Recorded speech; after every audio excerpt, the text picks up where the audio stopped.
The story begins in a desolate, snow-laden winter. Inside a drafty, humble shack, an elderly man lies on his deathbed. This is Elder Seo Yun Hyan. His breathing is shallow, his body failing, but his mind remains sharp, tormented by the memories of a life that wasn't supposed to be his. He is an earthling, a man from a modern, sophisticated world, dying in a primitive, unforgiving land. A young woman visits him, her expression heavy with pity. She brings him a bowl of hot rolls, a final kindness from her mother. In a frail, trembling voice, Seo expresses his gratitude. The woman tries to offer comfort, wishing for his recovery so he might craft his famous soap once more, but as she departs into the blustery snow, Seo knows the truth. There will be no recovery. Alone again, the silence of the hut is broken only by his harsh, wet coughing. He spits blood, staring at the crimson stain. It marks the end of 50 arduous years since he fell into this cursed realm. Drifting into the past, Seo recalls the day everything changed. He was a corporate employee for SJD, driving his colleagues and director Kim to a seminar. A sudden, catastrophic landslide engulfed their vehicle. When they awoke, they were no longer on Earth. They had been thrust into a world of fantasy and terror, a land where three-tailed foxes roamed and crimson serpents towered over mountains. It was a world of martial arts and cultivation. But while the landscape was breathtaking, the reality was cruel. Sage-like figures descended from the heavens, sensing potential. One by one, they claimed Seo's colleagues, sensing latent talents within them. They were whisked away to majestic sects to become legends. Everyone was chosen except for Seo Yun Hyan and director Kim. Abandoned without power, they were left to rot in an unfamiliar town. For 6 months, the two rejected men survived through grueling manual labor, breaking stones and hauling bricks. But director Kim refused to accept this fate. He spent his meager savings on a third-rate martial arts manual sold on the street. To Seo's shock, Kim was a prodigy. In 3 months, he mastered the techniques. He joined the military, learned advanced styles, and eventually left to make his name in the vast martial world, the Jianghu. Seo was left behind, completely alone. For 50 years, Seo waited for his own miracle. It never came. He mastered the language, built a home, and even found modest success recreating modern soap using lye. But in this lawless world, success without power is a death sentence. Bandits stole his formula, enforcers crushed his business, and corrupt officials taxed him into poverty. Now, as the life fades from his eyes, Seo weeps.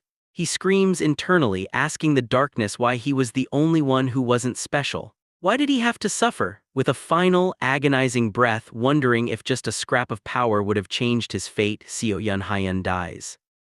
Darkness, silence, and then a gasp. Seo's eyes snap open. He isn't in his freezing hut. He is lying in a sunlit forest, the air warm and fresh. He sits up, bewildered, looking down at his hands. They are smooth, unscarred. He is wearing the suit he wore 50 years ago. Around him, his coworkers are groaning, waking up from the crash. The realization hits him with the force of a physical blow. He hasn't gone to the afterlife. He has returned to the very first day. He has regressed. Seo's thoughts are racing, trying to strategize. He lacks the future knowledge of lottery numbers or hidden artifacts that most regressors have. All he knows is how to make soap. But his planning is cut short by a furious scream. Section Chief Gihun Mong Hun grabs him by the collar. The man towers over Seo, berating him for dozing off at the wheel and causing the accident. In his past life, a terrified Seo had bowed his head and apologized. That single act of submission had set the tone for his entire miserable existence, a life of bowing to bandits, martial artists, and tyrants. But the Seo standing here today has lived through 50 years of hell. He remembers that Mong Hun is a nepotism hire who dumped his own work on Seo the night before, causing the exhaustion. He remembers that Mong Hun was actually supposed to be driving. Seo stares into the eyes of his abuser. The fear is gone. He calmly tells the section chief to stop pointing fingers. When the enraged Mong Hun lunges at him, Seo doesn't flinch. Seo drives a fist straight into Mong Hun's jaw. The colleagues gasp in horror, but Seo doesn't stop. He isn't a martial arts master, but he is a survivor. He remembers every beating he took from bandits and thugs. He learned that in a fight, you don't stop until the opponent is broken. He pummels the section chief, striking the eyes to induce fear, moving with a brutality that shocks the civilized office workers. He beats Mong Hun until the man is sobbing in the dirt, begging for mercy. Standing over his fallen boss, Seo feels a shift. He may not have a system or godlike talent, but he possesses something else, the will to change his fate. Director Kim steps in, horrified, demanding an explanation. Seo instantly switches gears. He knows Director Kim is destined to become a legendary martial artist, a powerhouse he needs on his side. Seo feigns remorse. He apologizes to the group and offers a strategic, superficial apology to the bleeding Mong Hun. He plays the role of the stressed employee who snapped, hiding the cold, calculating survivor beneath. When he shakes Mong Hun's hand, his eyes remain icy, a silent warning that the dynamic has permanently changed. The group needs a plan, while others look for the wrecked car or argue about rescue. Seo takes charge. He knows this is the ascension path, a wilderness teeming with monsters. There are no villages and help isn't coming. He directs them to split up and gather resources, leading them to a safe cave he remembers from his past life. As night falls, they huddle around a fire, eating roasted nuts Seo luckily found. Director Kim laughs, praising Seo for his diligence and reliability, noting how comfortable the camp feels thanks to him. The colleagues nod in agreement, seeing Seo as their anchor. Seo smiles humbly, brushing off the praise as luck. But internally his gaze is sharp. He knows the truth. The hellish tutorial has just begun, and this time he intends to be the one who survives and thrives. The next morning, Seo's entire body trembled. He stood outside the cave and bowed low. Greetings to the Lord of the Forest. Towering before him was a massive seven-tailed fox. Its fur shimmered like blood-red flames, and its glowing eyes locked onto him. You carry a strange scent, human, the fox said with a cold smile. Even after thousands of years, I have never smelled a human like you. Hearing the rumbling voice, the black-haired girl stumbled outside, rubbing her eyes. Manager Seo, what happened? She froze, staring at the beast. Her eyes widened in terror. Then she screamed. Her cry woke the rest of the group. One by one, they rushed outside only to stop dead when they saw the enormous fox. The moment the sight registered, their fear broke loose. Screams filled the air. Silence! Seo barked, glaring at them. Show your manners to the Lord of the Forest, get on your knees. The fox's tail swayed, amused. Every time I meet humans, I'm reminded how foolish and rude you are. Normally, I would tear your limbs apart. His voice rumbled like thunder. But, one among you knows how to show respect. Because of him, I will spare you. Relief flickered through the group, but it was short-lived. Still, the fox continued, eyes narrowing, you trespassed into my territory. There must be a price. Offer me an arm, only then may you stay here. The color drained from everyone's faces. Fear gripped them tighter than chains. Seo's heart pounded. In his past life, this moment had ended in disaster. The group had panicked, screamed, and angered the fox. All of them had died horribly. But now there was one difference. This time, the fox had noticed Seo's manners. And for the first time, Seo felt the faintest flicker of hope. Seo quickly calculated that only one arm was needed, just one person's sacrifice. And since the cultivators were expected to arrive in 2 days, whoever lost an arm could be healed then. Plus, Seo had already prepared a special herb to ease the pain. So, without hesitation, Seo rolled up his sleeve and stretched out his arm toward the fox. His whole body trembled as he said, I'll offer mine. Everyone froze in shock. Seo was about to give up his own arm for them. The seven-tailed fox's eyes glowed as it leaned forward. You know your manners, it said with a grin. I'll try to make it as painless as possible. The next second, chomp. Seo screamed in agony as the fox bit off his arm in one clean motion. Blood spilled, the sound echoed, and everyone turned away, unable to watch the gruesome sight. Seo's face twisted in pain as he reached with his remaining arm to grab the herb. He chewed it quickly, tears running down his face. The burning pain slowly faded. After finishing its meal, the fox looked at Seo and said, I thought you might taste different since you smell different, but you're just like the rest. Maybe worse. So many impurities in your blood. Seo, still catching his breath, managed to bow slightly and apologize. I'm sorry, my offering wasn't good enough. The fox didn't even respond. You may stay in my territory for 7 days, it said, turning away. You won't die, thanks to my divinity. With that, it leapt into the sky and vanished. The group rushed toward Seo, terrified and worried. But Seo slowly stood up, his face pale, and told everyone to follow him inside. Once they were in the cave, he explained everything. He had met the fox earlier that morning. That's when he learned the shocking truth: they were in Nurum. Everyone gasped. Director Kim stuttered, "Wait, are you saying we're actually in Nurum?" Seo nodded weakly. "Yes. And we'll be safe for a week, because I offered my arm." But when Kim asked what would happen after that week, Seo sighed heavily.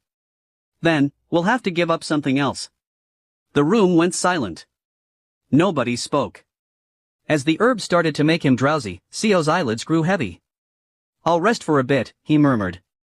"Please, understand." And with that, he fell asleep right there, exhausted and broken. 15 hours later, night had fallen. Seo woke up alone inside the dark cave. When Seo woke up, he could hear his colleagues arguing outside the cave. They were furious, all shouting at John. "How could you even say that Manager Seo sacrificed his own arm?" one of them snapped. But John fired back, "Then who's going to do it next time, huh? You? Who wants to lose an arm or a leg every week?" That shut everyone up for a moment until Chief O stepped in. "Watch your mouth," he growled.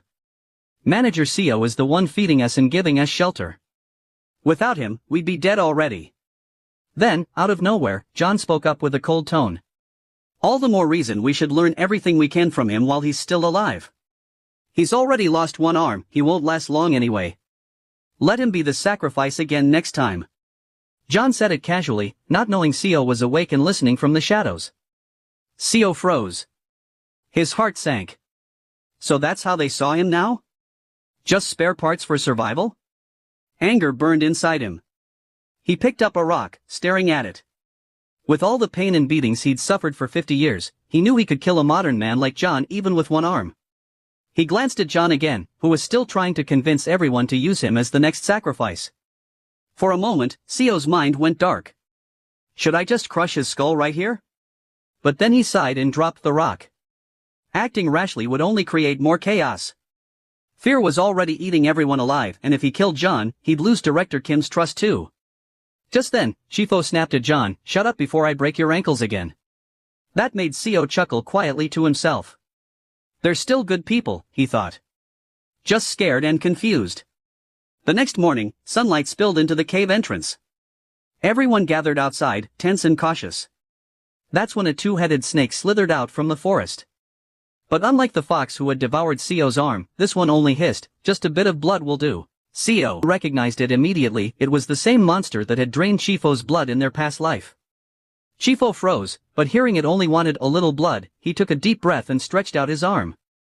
The snake bit down, drank, and then suddenly vomited. "This is disgusting," it hissed. "This is the worst blood I've ever tasted." Shifo's face turned red with anger. "What did you just say?" Seo couldn't help but think, well, it's the blood of a 21st century office worker, nicotine, stress, cholesterol, of course it's nasty. Trying not to laugh, Seo turned to John and said, "Come with me. We're going to gather some herbs." John blinked, confused. "Wait, did you just call me by my full name?" Seo didn't answer. He just asked calmly, "Are you hungry?" John nodded nervously. "Why yeah." "Good," Seo said, walking closer. "I'll show you which fruits and herbs are edible. Follow me." As they walked deeper into the forest, Seo leaned close and whispered, "Next week, I plan to give my other arm to the fox. If I die, someone needs to know how to survive here." John froze. The color drained from his face. He realized Seo had heard everything from the night before. All he could do was nod and mumble, Thank you, Manager Seo." But inside, his heart pounded with fear. When John thanked Seo for teaching him, Seo smiled politely, but inside, he was laughing. Only I know the fox isn't coming back, he thought. So all this survival training is useless anyway. After walking for a while, they reached a grove full of fruit trees. Seo pointed and said, "John Mong-hoon. How many times do I have to tell you that's the wrong fruit? Concentrate." John, panting, apologized and picked up a bright red fruit. Seo immediately shook his head. "Put that down unless you want to die on the spot." This little routine went on for hours, Seo barking orders, John stumbling to keep up, confused and exhausted. At one point, John slumped down and said, "Manager CO, can we please take a break? I've been digging non-stop." CO chuckled to himself. "Now you know how I felt when you worked me to death back at the office, huh?" Out loud, he just said calmly, "No breaks. We have to finish before sunset." "Keep going." John groaned but obeyed. Then suddenly, thud. John's shovel hit something solid.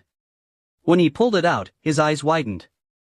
"Whoa, this ginseng is huge," he exclaimed. "Is this real?" CO glanced at it and nodded. "Something like that." He explained that it wasn't ordinary ginseng, but a yellow bamboo root, a rare plant that looked similar but was much more valuable here.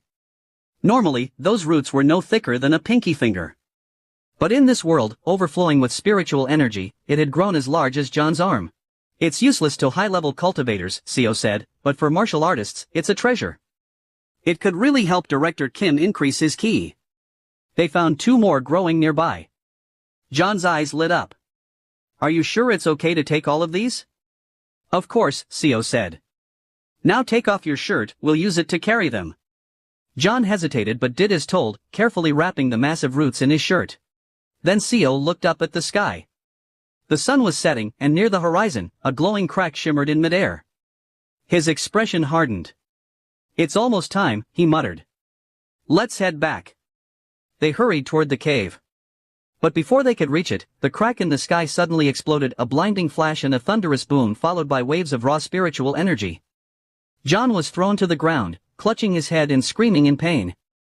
Chief O and Manager Kong collapsed too, writhing and yelling as the energy tore through them. "What's happening?"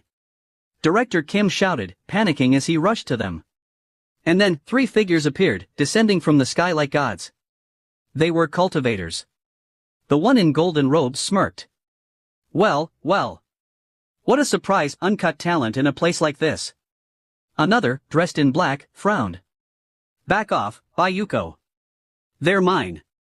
The third, wearing blue, snorted. "Shameless, Huwok. You're always trying to steal others' prey." Director Kim was startled by the appearance of the cultivators and quickly asked who they were. The cultivators observed the group, 7 people in total, and noted that only 3 had spiritual roots. The rest were ordinary mortals. Yuko raised his hand and conjured a sphere of crackling lightning. In an instant, he hurled it at John. Thunder roared as countless bolts surged through John's body, making him scream in agony. When the lightning finally subsided, Yuko stared in astonishment. John's body had endured the full storm. It was no ordinary physique, it carried the rare heavenly golden thunder constitution. Then Hogwack stepped forward, motioning Buko aside. Holding his strange musical instrument, he began to play. The melody was haunting, almost beautiful, until Manager Kong, clutching her ears, suddenly let out an ear-piercing scream. Her cry echoed through the forest like a banshee's wail. Hogwack's eyes lit up in excitement as he realized she possessed the ghostly transforming immortal root, a talent so rare he never believed it actually existed. Next came the third cultivator. Descending silently, he placed his hand on Chief O's shoulder and infused a surge of spiritual energy into him. His expression shifted to awe. "A unique holy body," he murmured. Chief O stared in confusion and fear as the cultivator smiled and declared, "You 3 will become disciples of the Azure Heaven Creation Sect. With talents like yours, you have the power to change the world." The cultivator's presence was terrifying, his voice resounded like thunder, and Chief O could barely breathe. The crushing aura made him feel that refusal might mean instant death. Before he could respond, a voice rang from above. Haiwa descended gracefully, interrupting. "Why join him?" he asked. "Come to the Black Ghost Valley instead. We offer every cultivation method, immortality, endless power, fame, and wealth. Serve us, and within 100 years, you'll rule the heavens themselves." Almost immediately, Bo appeared, his robe rippling with divine light. "Nonsense," he shouted. "The Golden Divine Heavenly Thunder sect is far more suited for them." While the cultivators argued, Director Kim, trembling and desperate, cut in. "See, can you at least help us get out of this forest? We'll die here if we stay." But none of them paid him any mind. Buko scoffed and pulled a small bottle from his sleeve. "Mortals worry too much," he said mockingly. "How did you even reach the ascension path with such weak bodies?" He uncorked the bottle, aimed it at John, and in a flash of light, John was pulled inside, screaming for help until his voice vanished entirely. The blue-robed cultivator calmly took hold of Chief O, then turned to CO. "You lost your arm to that fox, didn't you?" he said kindly. With a smile, he offered aid, channeling spiritual power to restore the limb. Seo's hand regenerated completely, and he expressed heartfelt thanks. Haiwa then took Manager Kong with him, with their chosen disciples in tow. The three cultivators ascended back into the sky. Before departing, they informed Seo that all beasts and monsters on the ascension path had been captured and that the forest would remain safe for the next decade. Watching them leave, Director Kim ran after them, shouting desperately, "Wait! Tell us where to go. We don't even know which way is safe." As the cultivators vanished into the sky, Director Kim shouted after them, calling out to Section Chief J, Chief O, and Deputy Manager Kong, but his voice faded with no response. The glowing figures soared higher until they disappeared completely. Seo stood still, disappointment written across his face. This scene felt all too familiar, just like 50 years ago, when pleading and shouting meant nothing. Cultivators always treated them like insects, ignoring their cries. Still, Seo found a small bit of comfort knowing his arm had been healed. Director Kim, however, didn't give up. He ran as fast as he could in the cultivator's direction, breath heavy and heart pounding, before collapsing to the ground. "What do you expect us to do?" he gasped, "in a forest like this?" Just as despair began to take over, he spotted streaks of light cutting across the dark sky, many of them, all flying toward where the cultivators had gone. "What are those lights?" he wondered out loud. "Is something happening over there?" But unwilling to leave his team behind, he turned back the next day. Rain poured over the forest, lightning flashing every few seconds. Inside a damp cave, four figures, Deputy Manager O, Manager Kim, Manager CIO, and Director Kim, huddled for safety. Deputy Manager O lay on the cold ground, coughing up blood. Her breathing was shallow, and her face had turned pale. Panicking, Manager Kim turned to CIO. "There must be some kind of herb we can use. She's getting worse by the minute." CIO shook his head, calm but grim. "We should wait. Maybe someone will come and heal her." Manager Kim looked puzzled. "Wait for who?" she asked, but before CIO could reply, heavy footsteps echoed through the cave. A deep voice rang out, smooth and commanding. "Mortals on the ascension path are like ants, trapped in the battles of dragons." Everyone froze. Director Kim stepped forward cautiously. "Who are you?" he demanded. The figure stepped into the light, revealing a man with an aura so vast it felt like the ocean itself. A faint smile curved his lips. "I am the Sea Dragon King, Seo Huel," he said calmly. The Sea Dragon King glanced toward Deputy Manager O and continued, "The storm outside, she's the one controlling it." Shock rippled through the group. "That's impossible." The Sea Dragon King's expression softened. "When the storm suddenly appeared, I came to investigate. But to think the one causing it is this unconscious woman." He shook his head, amazed. "She has no cultivation power, not even a trace of spiritual energy. Yet she commands a storm beyond mortal comprehension, and she's not even aware she's doing it." Seo stepped forward, his tone firm but weary. "We're the ones who are confused here. We've only been in this place a short time, yet one by one, powerful beings like you keep appearing and taking our friends away." The Sea Dragon King laughed, a deep, rolling sound that echoed off the cave walls. "So you're telling me that among your group, several have extraordinary potential, and conveniently, powerful cultivators appeared one after another to claim them as disciples?" He smirked. "And now, I arrived by chance, only to find another?" Seo nodded slowly. "That's exactly what happened." The Sea Dragon King looked at Seo with a calm smile and asked, "Dear mortal, do you know where we are?" He explained that this place was called the Ascension Path, or the Path to Ascension, a crucial gateway leading to the upper realm. "In just a few months," he continued, "a dimensional rift called the Ascension Gate will open right here. It appears once every 1,000 years. By then, countless high-level cultivators and spiritual beings will have gathered around the path, ready to ascend to the upper realm." Seo finally understood the reason behind the arrival of so many powerful cultivators. Director Kim then spoke up, curious and concerned. "Those cultivators said they were taking my colleagues to join their sect. But if they're ascending to the upper realm, how can my colleagues truly join them here?" The Sea Dragon King chuckled softly and replied, "That might be hard for mortals like you to understand." He reached into his robes and pulled out a small bottle, similar to those carried by the cultivators. "You see, among cultivators, there's a secret technique that allows large objects, even entire sects, to be shrunk and stored inside magical tools like this." He held up the bottle for all to see. "These cultivators have likely sealed their whole sect inside such vessels, so they can ascend together." The Sea Dragon King's expression turned proud as he added, "I have done the same, packed one of my undersea castles here. Inside, 1,800 sea dragons lie dormant, waiting for the Ascension Gate to open. CIO and Director Kim gasped in shock at the sheer scale of this revelation. Turning to the unconscious deputy manager O, the Sea Dragon King gently patted her head. She is peculiar and intriguing. If she were to join the Sea Dragon clan, she could become something truly extraordinary. At that moment, Director Kim jumped to stop the Sea Dragon King, but the next second he fell to his knees as very powerful force pinned him to the ground. When Director Kim tried to fight that force, it increased every time, putting more pressure on him. The one putting that pressure was the Sea Dragon King.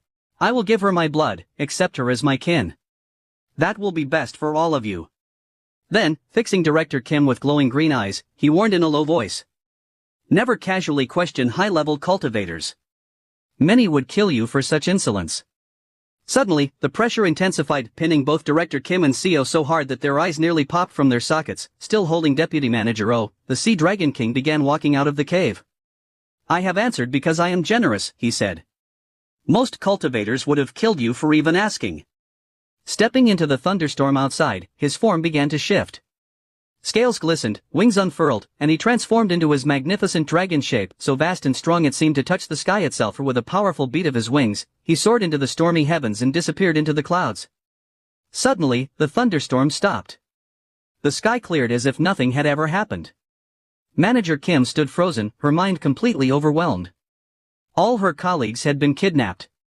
An avalanche had appeared out of nowhere, and then, powerful immortals and even dragons had swooped in to abduct her friends. She simply couldn't process any of it. Her thoughts began to unravel. CO approached slowly, trying to calm her. But Manager Kim, trembling, whispered in desperation, Manager CO, please, you must not be taken too. If you are, I won't survive in this forest alone. Tears streamed down her face. CO wanted to promise her that he would stay, but deep down, he knew their time was running out. Suddenly, Manager Kim clutched her head and screamed. She collapsed to the ground, crying out, something's coming. Director Kim burst onto the scene, alarmed. What's wrong with her now? He shouted. Before anyone could react, the jungle erupted into chaos. Birds scattered from the trees. Animals fled in every direction.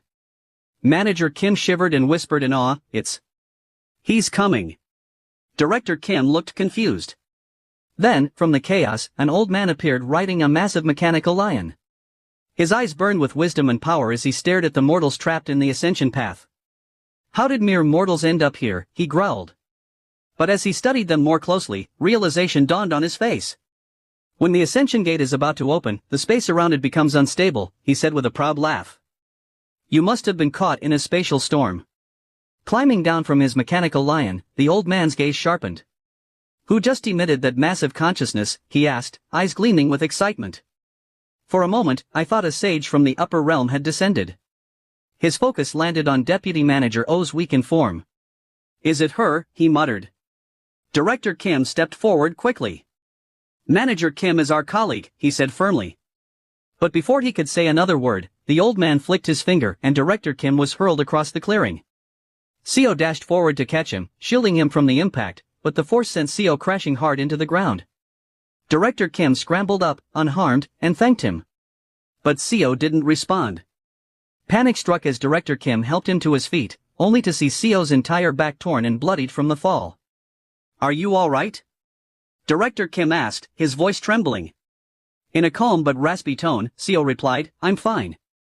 Meanwhile, the old man approached Deputy Manager O, lifting her chin gently. He spoke with a strange mix of compassion and command. Let me take you with me, he said. You may not have any spiritual roots now, but with my power, I can awaken them. The old man wondered aloud what might happen if such a strange consciousness were ever to evolve into a cultivator's divine awareness. Deputy Manager O began to weep, her eyes darting helplessly towards CO and Director Kim for help. The old man's gaze hardened. Is she still clinging to her worldly attachments, even after I offered to take her in?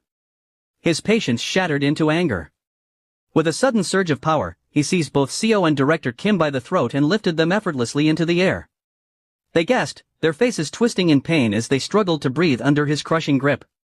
Turning to Deputy Manager O, the old man declared coldly, I will sever every one of her worldly ties myself. The sight of CO and Director Kim struggling for their lives terrified her. Tears streamed down her face as she cried, please, don't hurt them. I'll do whatever you ask. Just spare them. The old man's voice was calm yet merciless. You must forget all your worldly attachments. Between broken sobs, Deputy Manager O whispered that she understood. Satisfied, the old man released his grip. CO and Director Kim fell to the ground, gasping for air, their bodies trembling. But the old man knew leaving them there would not be enough. Their bonds still lingered. He raised his hand, and a shimmering portal burst open in the air, spinning with light and thunderous energy. To free you fully, he said to Deputy Manager O, your two colleagues will be scattered through a dimensional rift. Even I do not know where they will land. The portal widened, its pull growing stronger with each heartbeat. Before anyone could react, Director Kim was pulled in first, vanishing into the swirling void. Deputy Manager O screamed, her voice echoing across the clearing. No! CO, using the last of his strength, grabbed the bundle of herbs he had gathered the day before. The wind tore around him, and in a flash of blinding light, he too was swallowed by the portal. Then, silence. The rift closed, and darkness fell. Moments later, sound returned, not the roar of battle, but the hum of life. A chorus of voices filled the air, merchants calling out, vendors hawking their goods. Somewhere nearby, a stall owner shouted, finest silks in Yangdo. Newly arrived scriptures from Shangji. CO stirred, groaning softly. He opened his eyes and found himself lying in a narrow alleyway, surrounded by the bustle of a strange, unfamiliar city. As he rose unsteadily, he stepped toward the street, where hundreds of people moved about their day, unaware of what had just occurred. Nothing looked familiar, yet the air, the rhythm, even the scent of incense felt oddly known to him. His eyes widened as he looked up at a towering 10-story building dominating the skyline. Recognition struck. This was Yangdo, the capital. Seong City. Heart racing, CO turned and hurried back to where Director Kim lay unconscious. CO returned to Director Kim and gently woke him up. Director Kim, completely exhausted, told Manager CO that he couldn't keep up with everything that was happening anymore. CO admitted he felt the same way. With a weary sigh, Director Kim said, it would be nice if all of this were just a dream. It was hard to believe that only the two of them remained. The silence left behind by their missing friends was almost unbearable. Still, Director Kim found some small comfort in the thought that, at least, they hadn't been taken by those monsters. CO glanced at him quietly. Even he didn't fully understand what was happening.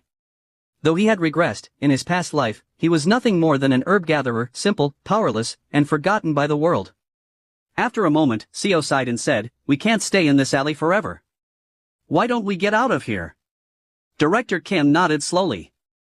All right, he agreed, and together, they stepped out into the open street. But the instant they emerged, everything changed. The bustling crowd fell silent. Every face turned toward them. People whispered among themselves in an unfamiliar tongue. Director Kim frowned in confusion. CO, he asked quietly, what are they saying?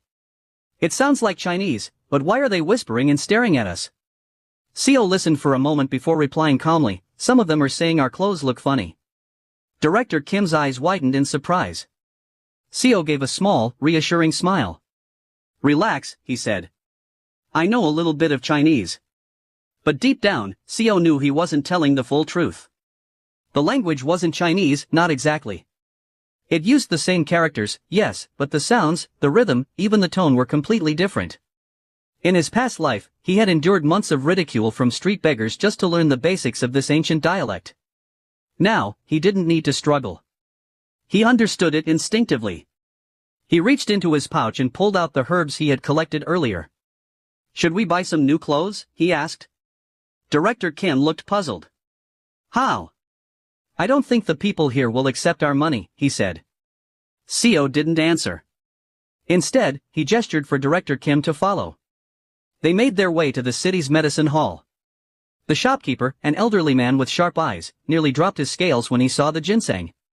Are you really selling these? He asked in disbelief. CO kept his tone firm. These yellow bamboo roots are over 800 years old, he said confidently. The shopkeeper's expression shifted immediately. Of course, he said, nodding eagerly. At that age, they're worth at least 15 silver ingots.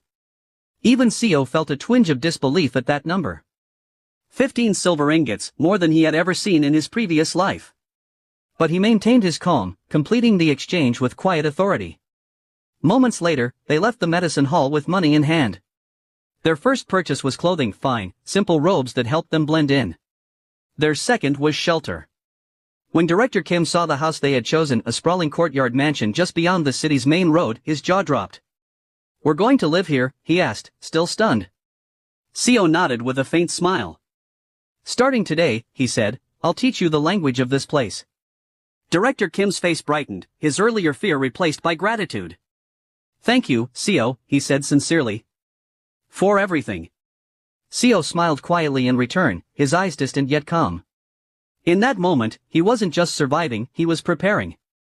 Deep down, he knew, this was only the beginning. After bribing a few officials for identity plaques and purchasing both the land and their new home, Seo and Director Kim were left with just one silver ingot. Seo guessed it was because they were in the capital. Everything here was simply more expensive. Director Kim's eyes drifted to Seo's back. Even beneath his fresh clothes, the fabric was darkened by red stains. The wounds from before hadn't yet healed. Feeling both guilt and gratitude for everything Seo had done, Director Kim spoke gently. "Since we're in a new place now," he said, "why don't you just call me by my name?" Seo blinked in mild surprise, then nodded. "That's fine with me." A smile spread across Director Kim's face as he said softly, "Thank you." That night, after they had settled into their new home, Seo laid out the last of their remaining ginseng roots on the table. The faint herbal scent filled the room. "I sold those herbs," he explained. "That's how we got the money." He warned that once the herbs ran out, they would have no steady income left. "We need a plan," he added, "something that can keep us going." Director Kim stared at the roots thoughtfully. Then, as if struck by inspiration, he looked up. "What if we sell the last few herbs for silver," he suggested, "and start a small business?" Seo smiled. "That's a good plan," he said. With their savings and Director Kim's experience as a former company director, it was a realistic start. But Seo's thoughts went beyond survival. Having regressed to an earlier point in time, he wondered why not use this chance to change history itself. He knew Director Kim was no ordinary man. In the previous timeline, he had gone from reading mediocre martial arts manuals found on street stalls to becoming a martial master in just a few months. Later, after studying true techniques, he rose to become one of the greatest warriors in all of Youngho. But what if, this time, he began training with the very best arts from the very beginning? A quiet smile tugged at Seo's lips. If everything went as planned, the rise of the greatest swordsman in Youngho could come 30 years earlier than it once had. Determined, Seo turned to his companion. "This world," he said, "is Maroom, a world of martial arts." Director Kim's eyes lit up with curiosity. Seo cautioned him, "If anyone learns about our plans, we might attract the wrong kind of attention, local gangs, rival sections." "So," Seo continued, "shouldn't we at least learn some self-defense?" The mention of martial arts sparked genuine excitement in Director Kim's eyes. Yet he hesitated. "But most sects guard their techniques," he said. "They don't just teach outsiders." Seo chuckled knowingly. He could already tell his friend's curiosity had been ignited. As a lifelong Maroom novel enthusiast, Seo knew exactly how to draw him in. He explained to Director Kim that in this city there are 7 famous sections. Among them, the demon-slaying sect, self-binding temple, suppressing bread house, and 7 mysteries sect are on orthodox side of the Youngho.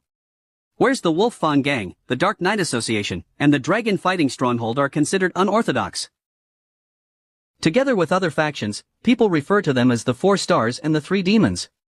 The demon-slaying sect focuses mainly on sword and blade techniques. The self-binding temple is a Buddhist sect. The suppressing birdhouse is similar to the house sect but specializes in intelligence and strategy. Meanwhile, the 7 mysteries sect has a long history and teaches a wide range of martial arts. In contrast, very little is known about the 3 demons. Rumor has it that they excel in stealth and sorcery, often engaging in illegal activities. After explaining all this, Seo asked Director Kim which sect he preferred. Without hesitation, Director Kim chose the demon-slaying sect, saying that a true martial artist should wield a sword and that a man should master the blade. Seo found that choice fitting, considering Director Kim had once been known as the greatest swordsman in his past life. Surprised, Director Kim asked how Seo knew about that. Seo just laughed and admitted he had overheard some martial artists talking earlier. 3 months later, Seo and Director Kim arrived at the demon-slaying sect. However, the guards blocked their way, demanding to know their purpose. Seo introduced Director Kim as his older brother and said they had heard of the sect's fame, hoping to learn martial arts there. The guard, a tall and muscular man, looked them over. Judging by their clothes, he figured they had some money. Still, he told Director Kim that starting martial arts training at his age would be difficult. Seo chuckled and discreetly handed the guard a silver coin, asking if they could at least meet someone of higher rank even if it was just for basic self-defense lessons. With that little bribe, the guard allowed them to enter. Inside, they were brought before an elder of the sect. The elder asked if they wished to learn martial arts for self-defense. Seo smiled and said they wanted to learn the best techniques possible, offering a small box filled with silver nuggets. Seeing all that silver, the elder agreed, saying they could join as external disciples. However, after taking the silver, he added that the sect didn't give special treatment to those who joined through donations and that they would only accept one of them. Seo was stunned. All that money had only bought them a single entry worth just one yellow bamboo roots donation. Director Kim tried to protest, thinking they were being scammed, but before he could say anything, Seo quickly accepted the offer and thanked the elder, saying his brother would be the one to learn. Director Kim was completely shocked by Seo's decision. As they were leaving, the elder turned to Director Kim and told him to come later to the training grounds where all the external disciples gathered. Outside, still confused, Director Kim asked Seo. Director Kim was frustrated. "What's the point if only I get to learn martial arts?" he said. "If I'd known it'd cost this much, I would have chosen a different sect." Seo turned back with a calm smile. "Don't worry about it," he said. He laughed lightly, then added, "I'll use the rest of the money to start a small business and support us. You just focus on training." Director Kim was stunned. He couldn't believe how much Seo was willing to sacrifice for him. Deeply moved, he promised, "I'll do my best." But even then, he couldn't hide his uncertainty. He was older now, and didn't know if he truly had what it took. Seo placed a hand on his shoulder. "Believe in yourself. You can do it." Director Kim nodded and headed off to train with the outer disciples. 7 months later, a grand competition was being held within the demon-slaying sect and the entire sect was in shock. In just 7 months, Director Kim had defeated every single disciple. The elders were furious and confused. "How could some outsider, who joined only months ago, defeat our disciples so easily?" they shouted. The sect was in complete chaos. To master a martial art means not just learning its techniques, but truly understanding its meaning, becoming one with the art itself. Normally, even a third-rate warrior who grasps that meaning could rise to second-rate through years of effort. Advancing further requires even greater comprehension, time, and perseverance. But once in a while, a genius appears, someone whose talent allows them to break through levels that others spend decades to reach. The demon-slaying sect, one of the greatest sects of Seokyong City, was full of such prodigies. Yet somehow, an outsider had surpassed them all. In just half a year, Director Kim had become a first-rate warrior, completely mastering the sect's ultimate technique, the absolute dragon saber. The Grand Elder was furious. He couldn't accept that an outsider had reached first-rate in such a short time, a level normally achievable only through the combined guidance of countless masters. To the sect, it felt as though their pride and legacy had bowed to one man. In his rage, the Grand Elder ordered the guards to capture Director Kim immediately. Director Kim was seized and locked inside a heavily guarded house, surrounded by hundreds of soldiers. But things didn't end there. Seo was captured too. The sect believed there was no way an outsider could advance so far so fast without help, and rumors spread that they were spies from a rival faction. Seo couldn't understand it. He didn't even know martial arts. Frustrated, he asked Director Kim. Inside the room, Director Kim continued practicing his sword techniques when Seo suddenly asked, "Are you not worried at all?" Director Kim paused and laughed. "Worried? About what?" Seo frowned. "About them suspecting you of being a spy. In martial arts stories, people like that usually have their core destroyed or their energy flow cut off." Director Kim nodded. "That's true, but for some reason, I feel like I'm close to reaching another wall. If I can just push through, I might advance to the next stage." Seo was speechless. How could this man be such a monster? It hadn't even been that long since Director Kim became a first-rate martial artist, and now he was already nearing the next realm. Seo knew that the stage after first-rate was Martial Peak, a level where the sect leaders and elders of great sects resided. In all of Yenghua, those at Martial Peak were called absolute masters, and there were barely 1,000 of them across the entire nation. Beyond that, no one spoke of any higher stage. Martial Peak was considered the ultimate limit of human mastery. Seo realized his earlier assumptions were wrong. At this rate, the birth of the world's greatest swordsman was happening not 30 years early, but 40. 7 days later, Seo and Director Kim were still imprisoned. But while Seo worried, Director Kim didn't waste a moment. He spent every hour practicing and meditating in silence. Then, after a full week, something incredible happened. The energy around him condensed into 3 glowing lotus flowers floating in the air, manifestations of pure chi. Seo's eyes widened in disbelief. Those are the flowers of chi. They only appear to martial artists who reach martial peak, and 3 flowers gathered means. Director Kim slowly inhaled, absorbing the lotus energy into his body. A powerful aura spread through the room. When the light faded, he stood up and said calmly, "I've crossed the barrier. I don't fear the demon-slaying sect leader anymore." Seo was amazed. "Your talent, it's beyond anything I imagined." Director Kim smiled, slightly proud. "I'm surprised myself. I never thought I'd have this kind of ability. Maybe this is why I loved martial arts novels so much as a kid." Just then, the door burst open. An elder of the demon-slaying sect entered with a squad of guards and announced, "Here comes Jim Yong-hun and his accomplice." The elder pulled out a scroll and declared coldly, "By order of the sect leader, destroy the chi core of the spy who dared to steal our martial techniques." Director Kim glared at the elder, fury in his eyes. Seo panicked and tried to explain, "Wait. We're not spies. We were just..." Before he could finish, the elder struck Seo across the face. "Silence," he roared. "We've even heard you two talking in coded language." He signaled the guards to restrain them. But before anyone could move, Director Kim's sword flashed. In an instant, he sliced off the elder's hand with lightning speed. The elder froze, staring in shock as his sword clattered to the ground.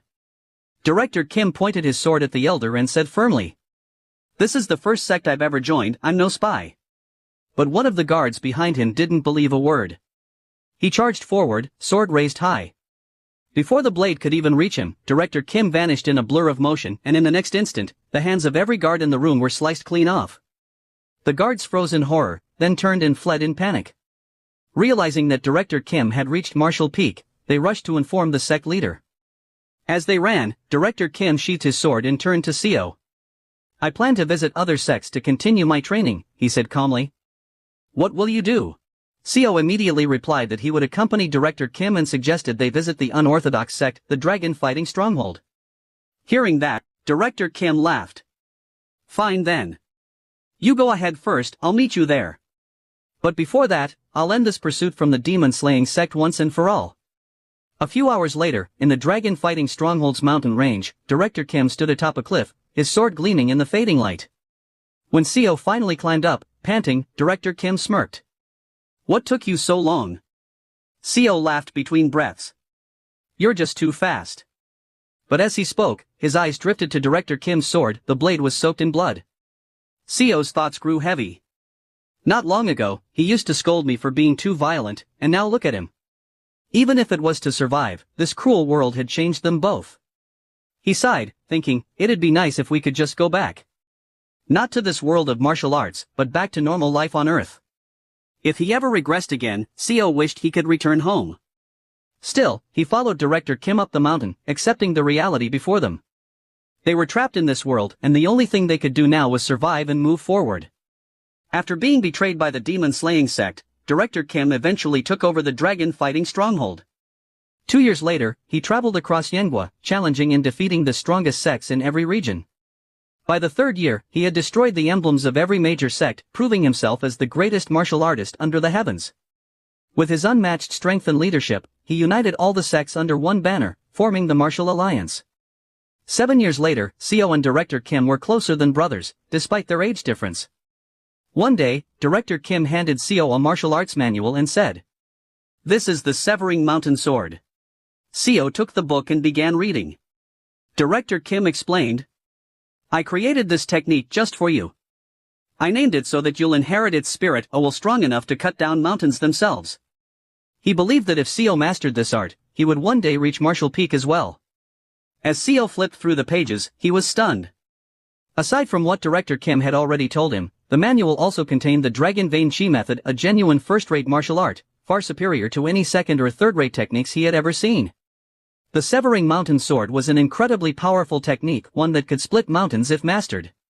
Seo began training diligently under Director Kim's guidance, practicing day and night. But there was a problem. No matter how hard he tried, he simply couldn't grasp it. Every time they sparred, Seo would be on the ground within seconds. Watching him struggle, Director Kim sighed and said bluntly, "You really have no talent, do you?" And he was right. Despite being trained personally by the greatest martial artist under the heavens, using a technique crafted specifically for him, Seo barely reached third-rate level after a full year of training. 1 year later, Seo finally accepted reality. "It can't be helped," he said with a small laugh. "Maybe martial arts just isn't my thing. I do have a bit of talent in medicine, at least. Everyone's gifted in their own way, right?" Director Kim smiled faintly but didn't reply. Then, one day, a full decade later, Seo witnessed something unbelievable. Director Kim was meditating in the courtyard, surrounded by a radiant energy.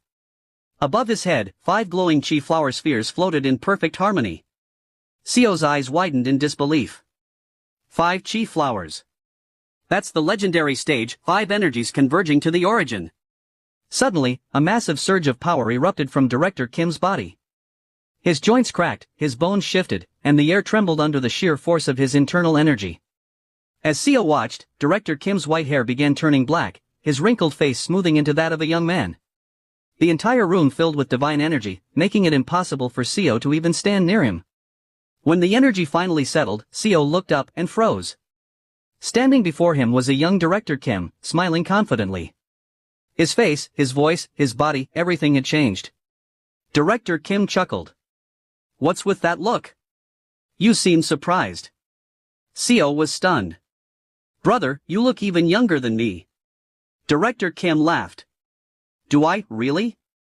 I feel incredible, full of life, like I could do anything." Seo grinned.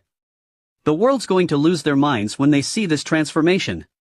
As Director Kim dressed, he said calmly, "Yes, and it's about time I hand over the leadership of the Murim Alliance to the next generation." Seo blinked. "But there's no one you've deemed worthy yet." Director Kim nodded. "You're right. The leader of the Murim Alliance must possess great martial skill and a true understanding of martial arts. Yet, not one among them has grasped that essence." Seo laughed.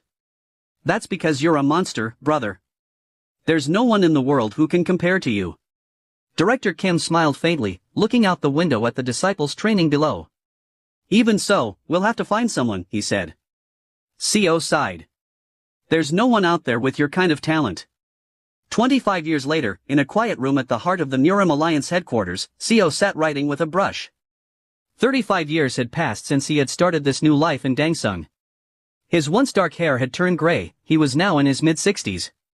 As he wrote, his thoughts drifted to Director Kim, wondering where the young man was now, and what he was doing. A year after his miraculous transformation, Director Kim had officially stepped down as Murim Alliance leader, passing the position to the next generation and then quietly disappeared from public life. Seo had also wanted to retire with Director Kim back then, but the chaotic state of the Murim Alliance forced him to stay. As its chief strategist, he had to spend many more years stabilizing the organization. Director Kim had told Seo that he wanted to wander the martial world, traveling across the Yen Kingdom. Perhaps because of that, he hadn't even attended Seo's retirement ceremony. Now, the old Seo stepped out of his room to get some fresh air. Looking around his house, he felt a deep loneliness. He had bought the place with great enthusiasm using his retirement money, but it was far too big for one person to live in alone. That was the problem. While he was lost in thought, he suddenly heard rustling from the bushes. Alarmed, he approached carefully, only to be shocked when Director Kim appeared before him, dressed in torn, ragged clothes. Seo was startled. "Director Kim. What's with your appearance? Why didn't you even come to my retirement ceremony? Where have you been all this time?" Director Kim just laughed weakly and collapsed to the ground. Seeing that, Seo rushed forward in concern. "Did something happen?" Staring up at the sky, Director Kim said quietly, "I truly believed I was blessed with martial talent." "Isn't that right? If I'm not a genius, then what am I?" He chuckled bitterly. "I am clearly a martial arts genius. Perhaps in this entire Yen Kingdom, among ordinary men like me, no one can match my talent." Hearing him call himself an ordinary person, Seo frowned in confusion. "Ordinary? How could you be ordinary?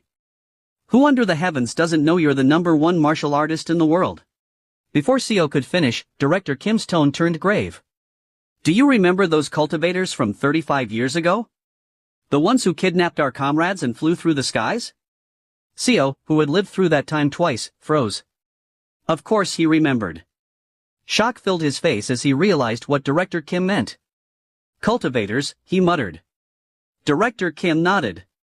Yes. Those monsters. They rarely reveal themselves, but they've been secretly pulling the strings of the Yin imperial family, manipulating the entire kingdom from the shadows. After the Murim alliance was established and its influence grew, the cultivators began interfering more openly. Director Kim had been furious, but to defy them was to oppose the empire itself. To protect the Murim alliance, he had no choice but to submit to their demands. Because of that, he stepped down as leader and, as a mere mortal, began wandering across the Yin kingdom hunting those cultivators alone. He sighed. They were almost impossible to find. And even when I did manage to track one down, they refused to fight me. They'd just sneer and say I wasn't worth their time, then vanish with illusions or fly away. I couldn't even touch them. Then his voice hardened. But 5 years ago, I finally found one who accepted my challenge. Seo's eyes widened with excitement. And? Did you win? Director Kim's lips curved into a faint smile. I did. Hearing that, Seo laughed and joked that if Director Kim had done something like that back when he was still the Murim Alliance leader, he would have grabbed him by the neck himself. But as they shook hands, Director Kim's smile faded. He told Seo that the cultivator he fought had already reached the chi condensation realm. Even so, he could barely scratch the man's fingertip. Seo was shocked. Director Kim continued, saying that before the fight, the cultivator told him, "If you can even graze my body, I'll count that as your victory." And so, he did win. But Director Kim didn't look happy. Seo asked in disbelief, was that cultivator one of the 10 great masters of the cultivation world or something? Director Kim shook his head. No. He said his realm was second from the bottom among cultivators. In martial arts terms, he was only a second-rate warrior. Seo froze. He couldn't understand. In both his past and present life, he knew cultivators were powerful beings, but Yonghune's martial arts had already reached the peak of humanity. He could perform skywalking, slice through steel and ancient pillars like tofu, yet even he could only scratch the fingertip of a low-tier cultivator? Director Kim smiled bitterly. I was a frog in a well. We can never stand against cultivators. They're like natural disasters. Seo began sweating as fear crept in. The things Director Kim described were terrifying. But then, Director Kim pulled something out of his pocket and said, "Today, I managed to cut that cultivator's wrist." Seo's eyes lit up. Then doesn't that mean your martial arts finally surpassed his? Director Kim shook his head. No, he just put on a talisman and his hand grew back instantly. He slowly stood up. It seems my martial path ends here. Seo looked stunned. What do you mean? Director Kim smiled faintly. I came to say goodbye. That cultivator said he admired my determination and offered to take me into his cultivation sect. I'll probably start as the youngest disciple. Seo's eyes widened. Wait, does that mean you'll become a cultivator? An immortal? But isn't that impossible for a body without spiritual roots? Director Kim nodded. For regular mortals, reaching the stage of 5 energies converging to the origin is equivalent to awakening the 5-element spiritual root that cultivators are born with. We mortals spend our entire lives just to form what they have naturally from birth. As he said that, Director Kim raised his sword and with one clean motion, cut open the very fabric of space. A glowing door appeared in midair. He turned back towards Seo with a calm smile. I must go now, to aim for a higher stage. Before stepping through the portal, he handed Seo a small book. This is my last gift to you. Then, without waiting for a reply, Director Kim walked into the door. And vanished into thin air. Seo stood there in shock, clutching the book tightly. When he opened it, the title read, Record of Transcending Cultivation and Exhausting Martial Arts. It was a record of one man's attempt to surpass cultivation using martial arts alone. Seo looked up into the empty sky, calling out, Director Kim! Where are you going without me? But there was no answer. Only silence. Time passed. 50 years later. Seo was lying in bed, weak and pale. Dying of a simple cold. Just like in his previous life. This was fate. No matter how hard a human struggles, they cannot escape it. Everything had changed: his house, his wealth, his achievements. But in the end, death came the same way. Still, this time, he had lived without regret. He worked harder than anyone, uniting the martial sects of Yenghua, earning fame and respect. Yet even with all that, a deep emptiness filled his heart. If we had pushed just a little harder, could Director Kim and I have reached the heavens? That was his final thought before his body trembled one last time. And Sio's second life came to an end. But just moments later, his blurry vision cleared. His eyes opened again. He was back. In the same forest, on the ascension path. Looking down, Sio realized his body was filled with overflowing energy. It wasn't a dream. He had regressed again. Before he could process it, a loud voice yelled. "Deputy Manager Sio, you bastard." It was Section Chief John, charging toward him in anger. Thanks for watching. If you enjoyed it, smash the like button and subscribe the channel for more epic recaps.